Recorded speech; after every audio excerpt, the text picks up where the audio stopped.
Okay, good morning, good afternoon, and good evening, everyone.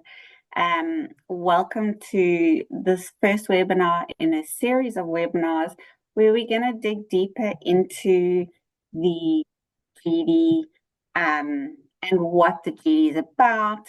And then as we move through each of our webinars, we're going to then dig and delve deeper into each of the subjects.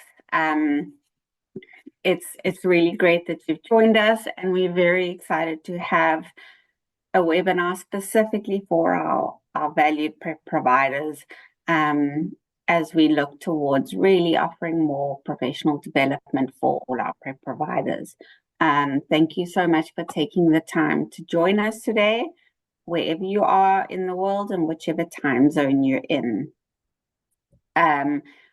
Please feel free to post any questions you have in the chat. We will be monitoring the chat. But we're very, very honored today to be joined by Anne Evers. She's our Senior Test Product Development and Innovation Research Manager with the GED Testing Service. Her past work experiences include managing the development of large national standardized state assessments, military assessments for translators and interpreters, and an assessment for English language learners who are also significantly cognitively disabled. Here at the GED Testing Service, she continues to research various approaches to enhance the GED test and improve test taker outcomes.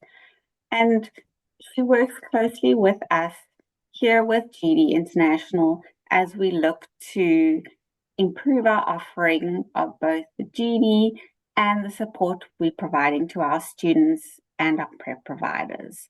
Please remember, you're more than welcome to post questions in the chat. We have allocated quite a large amount of time to answering your questions at the end of the session.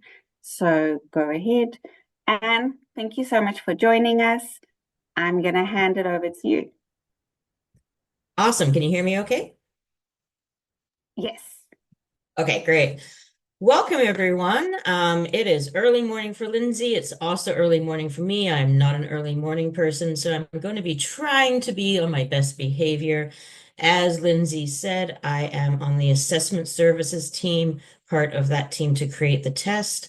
I've been with GED Testing Service for 13 years now, and I'm in Washington, D.C. It's a very rainy Washington, D.C. today. Also, Lindsay said my very long title, I get the prize for the longest title in the company.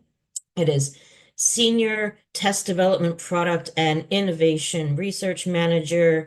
The and is in there because there's two job descriptions and HR put an and in between there. So I'm kind of a jack of all trades and pretty good at doing GED 101. So I'm going to get started here today. So again, thank you for joining us, and let's buckle in and start seeing what we're going to do today. I'm going to talk about some key components of the test itself and some of the background of where we came from to launch the new test. I'm going to give an overview of the GED test and also talk about our official practice test, the GED Ready test, and briefly just kind of introduce the score report at this time. So let's get started with the background of the GED test itself. So in this section, I'm going to cover how the content is aligned to specific standards, how all of the test forms are equivalent, and finally, a bit about the performance levels that we use in our reporting.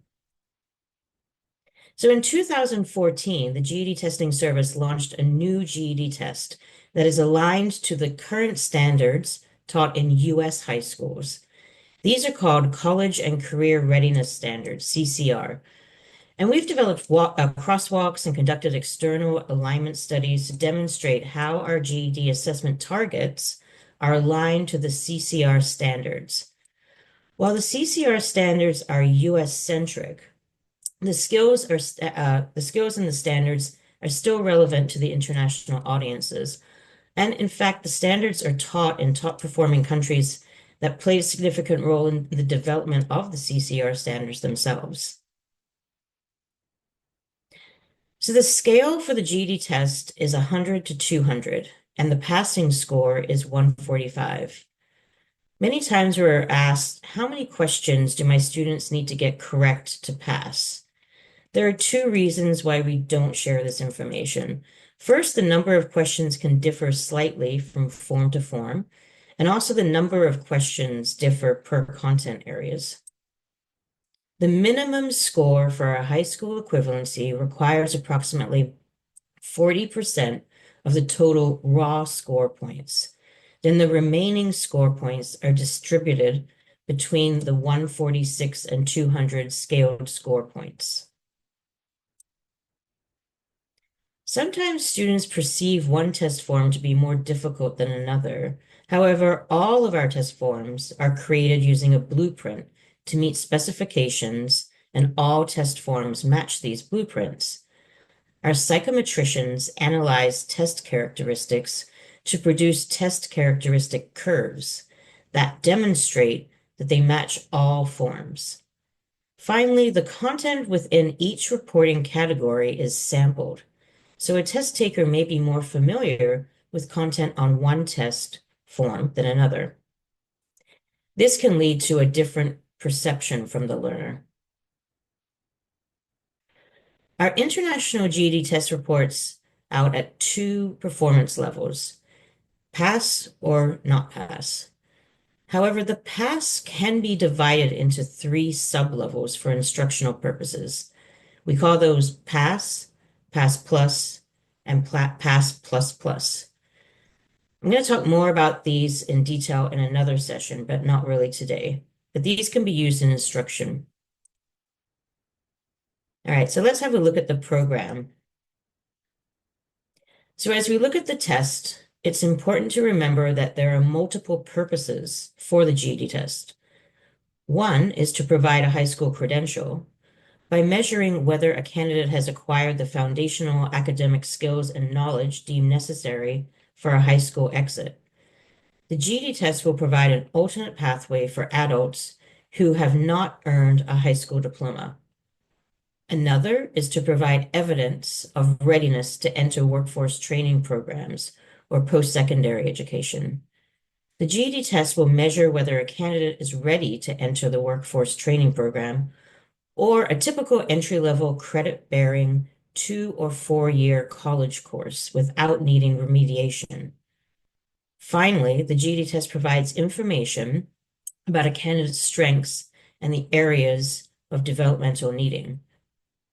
By providing more information about candidate proficiency on career and college readiness standards, potential employers, post-secondary advisors, and educators can help candidates strengthen those areas of developmental need so that the candidates are ready for the next level of lifelong education and training. The GED test is really future-focused. It is designed to provide information about candidate readiness that is directly tied to the next steps in their preparation and training. The test represents a new paradigm, one in which critical thinking, problem solving, and close reading skills are required across all of the 4 content areas. In addition, with the inclusion of evidence-based writing, students are expected to demonstrate both their reading and writing skills. No longer is it acceptable to write an opinion piece. Instead, students have to analyze and evaluate texts and develop a claim supported by evidence drawn from what they have read. So let's go into the GED test itself. Let's get started here. So the GED test is really comprised of 4 different content areas. We have reasoning through language arts, mathematical reasoning, social studies, and science. The reasoning through language arts is the longest of the tests. It's at 150 minutes. That's the time it takes. And there's 3 parts. It's important to know that once you finish the first part, the student sees, do you want to go to the second part? It's important to know that they cannot go back to the first part. So they are individual parts. And in the second part is where you find the extended response. It's 45 minutes. It's timed separately. You cannot, if the student does not want to do the extended response and they go to the third part, that 45 minutes does not get tacked on to the third part. So it's really optimal for the student to really use and maximize that 45 minutes on the extended response and try their best. And then after that second part, they get a 10-minute break. So even though it's 150 minutes long, they still get a break. Mathematical reasoning is 115 minutes, and it too is in two parts. Part one, there's no calculator provided on screen, and no calculator is allowed. Once they finish that part one, they're prompted to go to part two. They cannot go back to part one. And on part two, a calculator will appear and they can use a calculator in part two. Social studies is 70 minutes, and so science is 90 minutes, and that's only one part. Down on the bottom there, it says about the test on GED.com. All of this information and more is provided in that link there. What is the passing score for the GED test? So if the test takers score below a 145, they are below passing and must retake each content area test which they received a below passing score. In order to pass the GED test, test takers must earn a passing score of 145 or higher on each of the 4 content area tests in order to receive their GED credential. On all 4 of the content area tests, there are multiple item types or test questions. So of course there's multiple choice, but there's also what we call technology enhanced items. So that's including fill in the blank, a hotspot item where they'll have to click something on the screen like is shown here in the image, a drag and drop where they'll have to click on something and drag it over and drop it into a drop zone, or a drop down where they'll have to click on a button and then a drop down selection list will show up and then they can select their answer. And then also on the RLA test, as I've just talked about, is the extended response portion. So let's dig a little deeper into the 4 content areas. So let's do an overview of RLA first. It is integrated reading and writing because we don't write without reading something first and we don't read without writing. So they really are integrated. The most important thing to point out here is the source text. 75% are informational and 25% are literary. So literary, just know we don't have any poetry on the test at all. Poetry is not my favorite, so that makes me smile. 75% though are informational. That includes articles that you would have to read. Think about when you're on the web, you want to make sure that you can actually look at the text, what you're reading, and think critically about what you're reading. That's very much more important today. That's why 75% of our source texts are informational. The next part is also, to me, very important to point out, is that the length of the passages are quite lengthy, 400 to 900 words. Think about that. This is a timed test, remember, 150 minutes.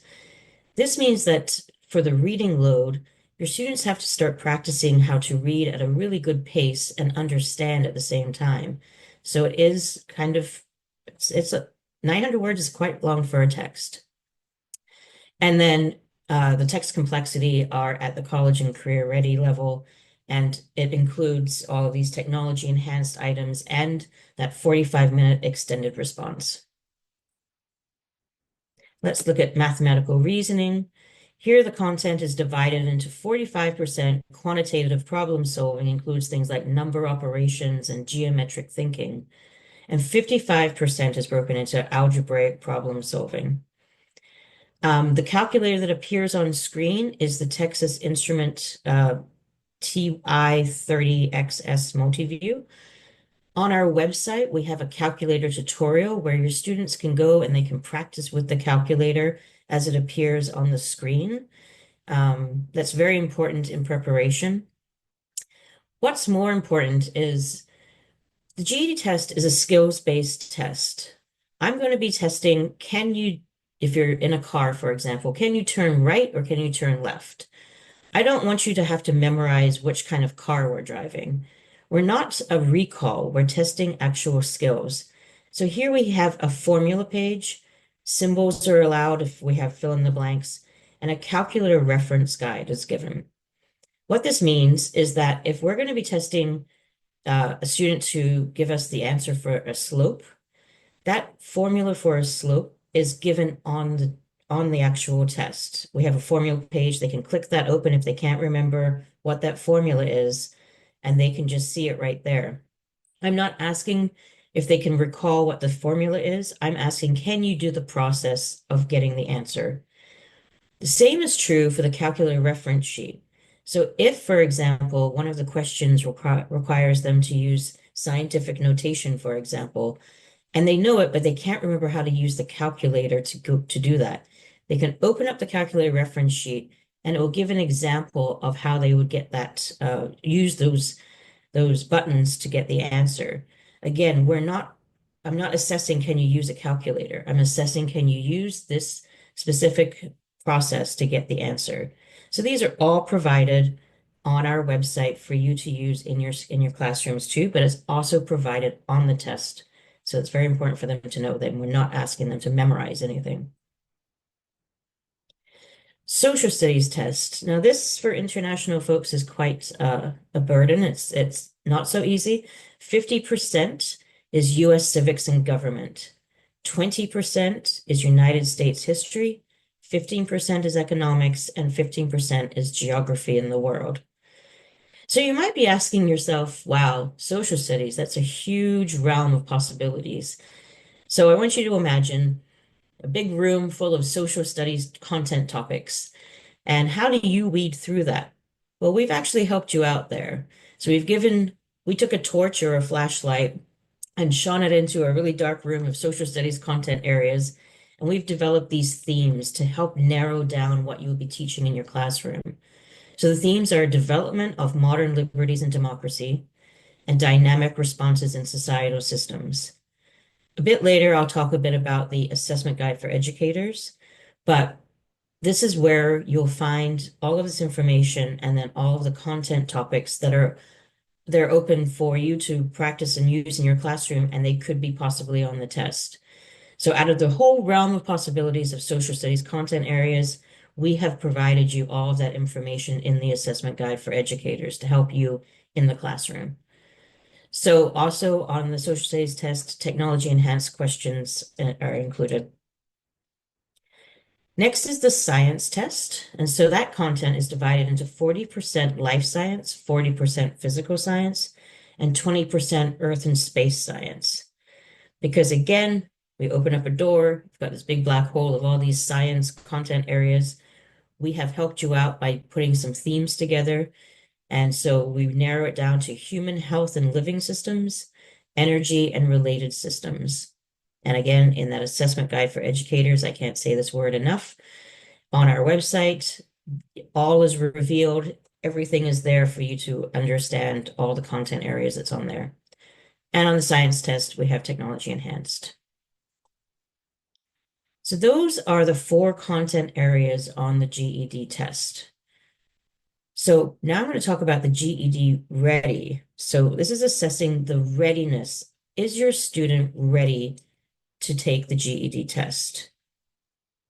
So it's a realistic practice opportunity. It is online. They can buy it in their student account. It is found, they can take it online and they can take it anywhere. It's not like in a testing center. So, but it's important to know that the test it was standardized and normed just like on the GED test. What's more is it is predictive. This means that if the student takes the GED Ready and it says that they are likely to pass, they should go and take the GED test because it has been built to be predictive that they are going to pass. And it's half the length, but it can also be stopped and started anytime. So there's a button that says stop and then resume, because we know that sometimes they just want to have a look at what the test looks like, but then something gets in the way and they've bought it. So we want them to be able to stop and start it. However, to get the most out of the GED Ready, it is best to sit and be in a quiet room, test like it's actually the test and look at the time, make sure that they're doing it at the same time, and try to optimize the use of it. The GED Ready is also very unique that if you take the GED Ready test and not just someone else's practice test, the test questions are created the same as the GED test questions, which means we have people creating the test questions. They are then embedded in a field test item. We get the data back on that test question, and then we decide, should that go in the GED test or should it go in the GED Ready test? So all of the actual test questions are created equally. We just decide maybe I'll go in the GED Ready or maybe I'll go in the GED test. And that's what makes it really important and unique as well, knowing that those test questions are going to be somewhat of what they would actually see on the GED test. So after they take the GED Ready test, we report out on 3 levels. The red, not likely to pass, 100 to 133. Too close to call. This means, well, you're at 144, 145 is likely to pass. We can't really say yes or no. It's kind of a gray area. It's too close for us to call.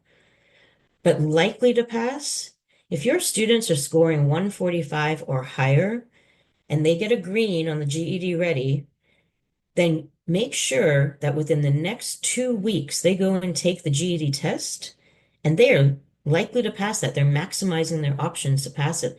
About 80% they're going to pass it. So it's really important in their preparation, if you're going to use the GED Ready, to maximize how you're using the GED Ready, whereas making them sit in a quiet room by themselves where they can't have any electronics and they're actually answering honestly. And if they get that likely to pass, make sure that in the next 2 weeks, within the next 2 weeks, they go and take the GED test. You are helping them maximize their chances of passing that GED test. So not only do you get those scores, you also get a score report. So this can be found in your student's account. If you have GED Manager access, you can also go as a teacher to see their score report. What is unique about the score report is it doesn't just give a number, it actually gives feedback about the specific skills that your student needs to work on. And it also allows you, if you have a textbook that you're using in your classroom, and it's one of our GED approved textbooks in our content areas, within the score report, your student can link to that particular textbook or an online product, and then it will report out which pages that I always use linear equations because that's math and it's not my strong suit. So I was like, what's a linear equation? And then I have a Kaplan book. I can link it, and then I go to page 155, 158, and it tells me exactly where to focus my studies on. So there's instructional feedback, and the extended response, you need to know for the GED Ready, is not automatically scored. It does, however, appear in the score report, and it is expected using our scoring tool that you would score the score report for your student. Not the score report, the extended response for your student. And then the next bullet, the online scoring tools. On our website, we have created scoring tools for you for when you read the student's extended response. You look at the scoring tool and you can click buttons and it will give you a report for the scoring tool as well and feedback. So the score report is not just a score, there is a lot of information. I'm going to show you that right now. Here is an example of a too close to call score report for me for social studies. So what you immediately see is your score, then you see the graphic of where that score falls, and then underneath there it says link your study material. This currently is linked to the Kaplan book, but if you click change, Then you can see a whole list of different kinds of study projects, materials come up.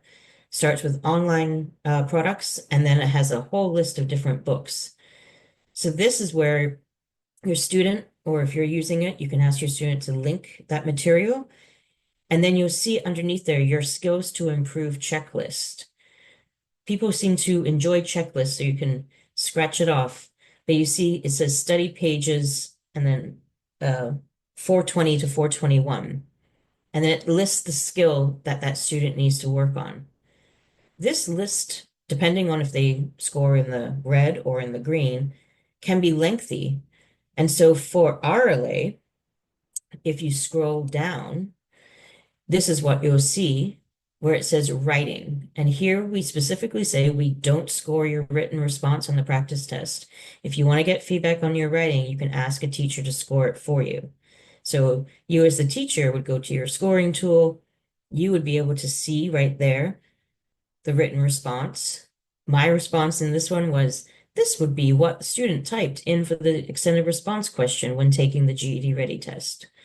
So this is where you would see their response. And you can also click on those instructions. Those are the instructions that the student would have seen on their actual test. Underneath there, the student can see the answer guidelines, get more information about the written response. But through my research, I've also noticed that students really gravitate towards that example of a perfect score. And teachers also look at that so that they can actually help their students understand why their score might be low, what they need to write, how much they need to write, and how they need to use quotations. So there's a lot of information there directed directly at the student, but you can also use this in your classroom to help your student understand. So I've been talking a lot about these different things that we offer, and I want to point out here, this is GED.com. I've got it circled there, other countries. You would flip that so then it's not US or Spanish. You choose other countries. This is for international. It's all for, all the information here is for you.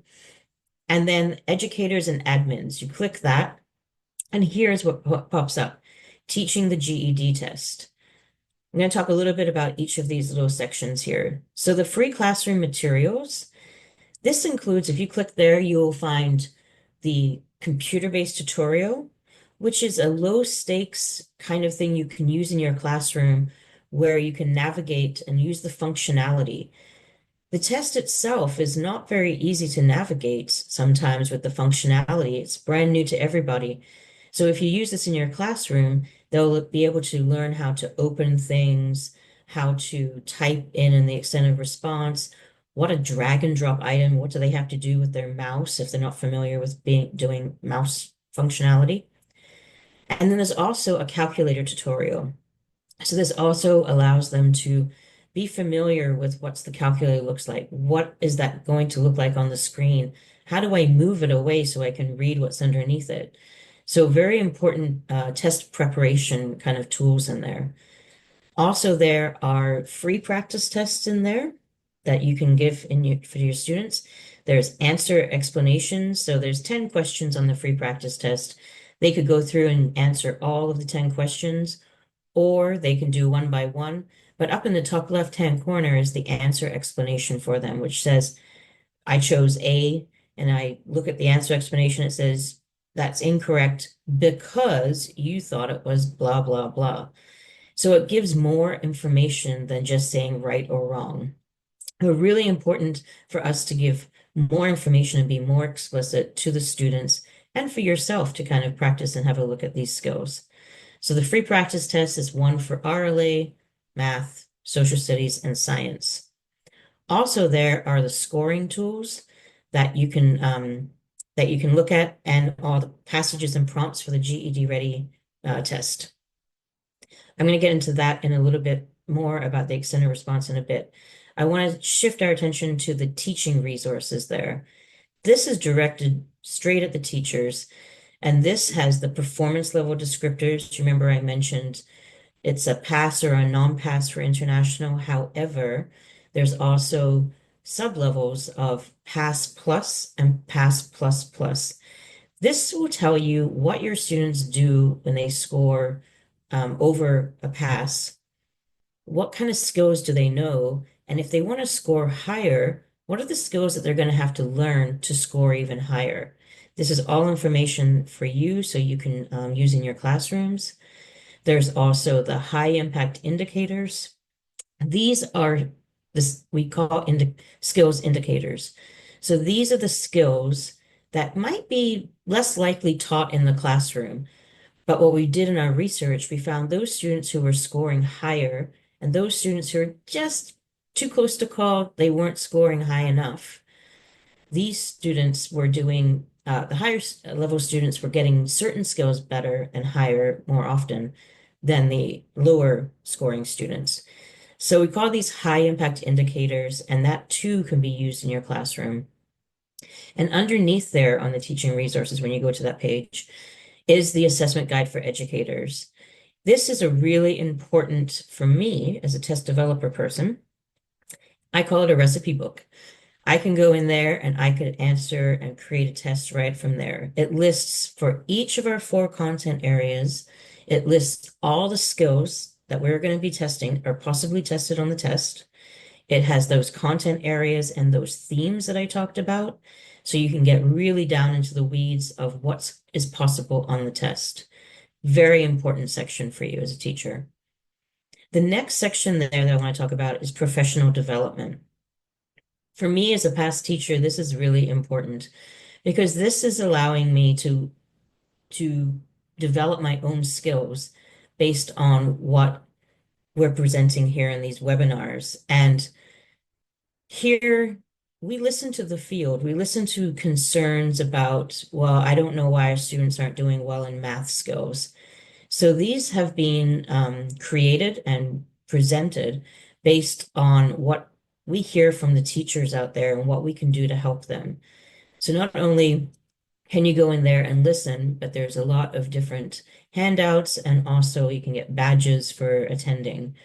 So we've been doing these quarterly for a long time, so there's a lot of information in there for you to enjoy. So that's that. And then if you go to the free classroom materials, I'm going to click to the next page. At the bottom of the free classroom materials are these videos. And I find these videos to be really important. They are intended for our students, but they're also given to you so you can use them in your classroom. I'm going to not start with video 1. I'm going to start with the top one, the first one there, that is the actual image of our extended response. You see on the right-hand side, it's all white, wide open. That's where the student would write. This little video I put together so that you can explain and they can practice and they will know what to expect, what the extended response looks like, and also what our expectations are for that extended response. The video 1, 2, there's 8 videos in all. The lovely woman there, her name is Alice, so I call it Alice's videos. But Alice goes through and talks you through how to write the best possible extended response. What do we look for, and what do we expect from the students, and how are they scored? So you can use these in your classroom too, and for yourself and also for your students. And that's all I have for today. You're on mute, Great. Well, Lindsay. thanks so much, and it's perfect timing because we actually have some time now to answer some of the questions. We've had a few questions come up on the chat as well as in the Q&A. Sorry for going in and out. There's a storm outside. I don't know why I don't know what's going on. You got some flashing going there, but we'll start with the Q&A, and they were asking for the writing part of the RLA test. Do you have a word limit, a minimum or maximum word count? No, and that's really important to know because we don't have a word, you know how on a Word document there's a word count? That's not on there. And what at the bottom of that instructions, so let me just go back here. Can I go back? Ah, okay, so you see that little image down the bottom there. At the bottom of all of that writing, that's where we say how much to write. And off the top of my head, I think it is right between 3 to 4 paragraphs, and there's about 3 to 7 sentences in each paragraph. So what we found for my research, we used to have a very small box there, and they would expect, that's what they expected to write. So they would write about 150 words. But when we opened up the box to be really large like that, they're writing 700 plus words.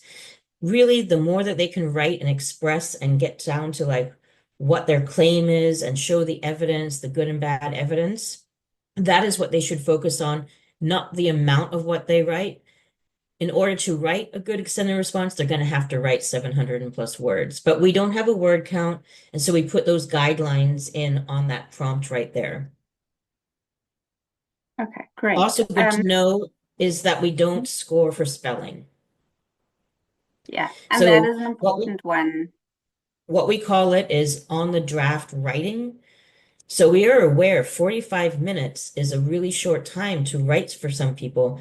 So the best that they can write to their ability, if they don't know the word cat and they spell it with a K-A-T, it's however that they can best get it across. Yeah, good question. We have been asked on the recent revoked scores in Myanmar. Sandy, what I'm actually going to do is I'll reach out to you separately because this is being recorded and distributed. I will answer your question separately, but obviously we did identify some testing irregularities in Myanmar, but I can provide you more details separately.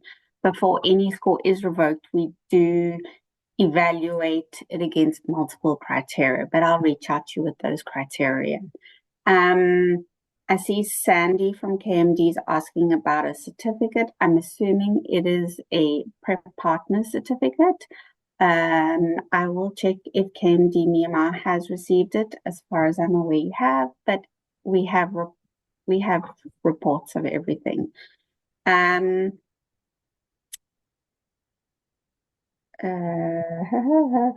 I see one here from yeah. Angela. Does the social studies and science test offer an online calculator? Yes, it does, Angela. We don't just offer it to on any question. So if there's going to need a calculator, the calculator will be provided on the screen. So for science and social studies, that's how we create that. And then Angela's also asked if the math test offers formulas for converting Yeah. between metric and imperial. Yeah. No. The answer is no. So it is American math, which is in inches, and I am Australian Canadian. I'm a metric kind of gal. So it is in Imperial. That's Yeah, but I think you'd find that with most testing bodies. Same as when I've previously worked for UK testing bodies, they work in the system where the testing body originates. So most international testing bodies, you need to get used to converting to the system of where they're based.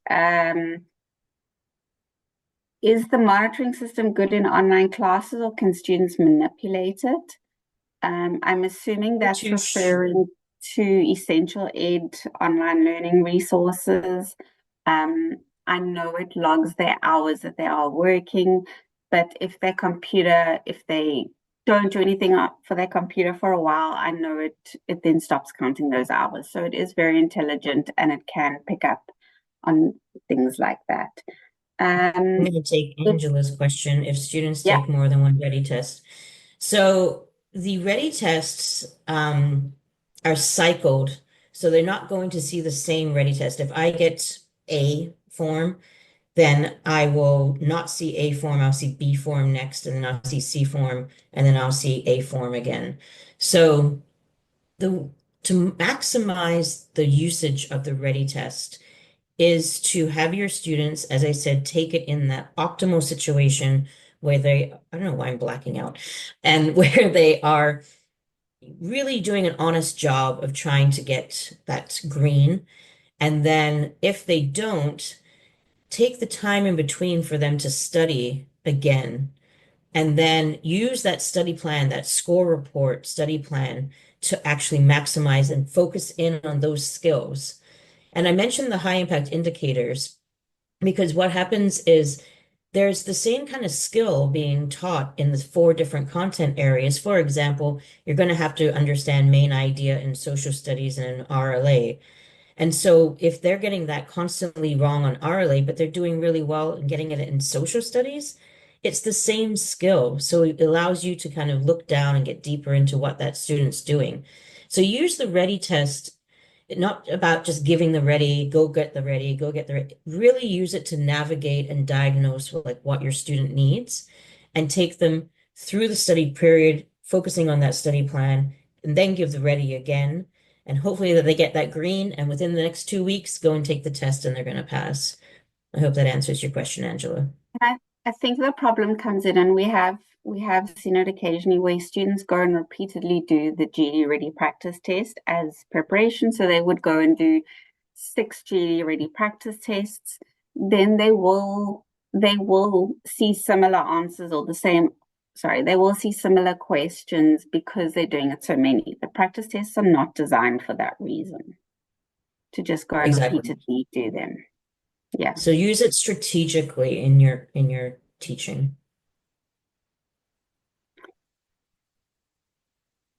Some of these other Um, questions are for you about Yeah, me. so it's a tricky one. And we'd need to, if you could email through when asking about the GED Ready practice test, the student did in Thailand, now wants to test in Myanmar. If you could email through to international@ged.com, that'll come to me. If you can email through the student's GED ID number and the issue, we can definitely look into that. We would need the student's ID number to be able to look up their case. It would come into a matter of changing testing jurisdictions. Um, it's very important that the student has the correct testing jurisdiction as well. We find students sometimes select other countries or international as their testing jurisdiction instead of if they have a specific country testing jurisdiction, because an example is if you're in Myanmar, you select other countries as your testing jurisdiction, your test centers in your country don't often pop up. So it's important to select the test jurisdiction where you're writing your test.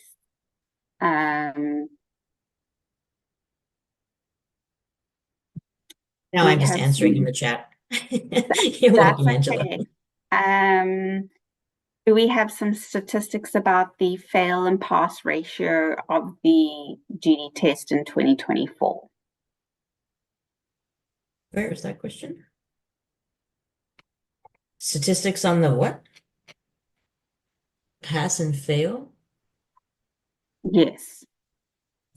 I don't carry around statistics in my back pocket. Um,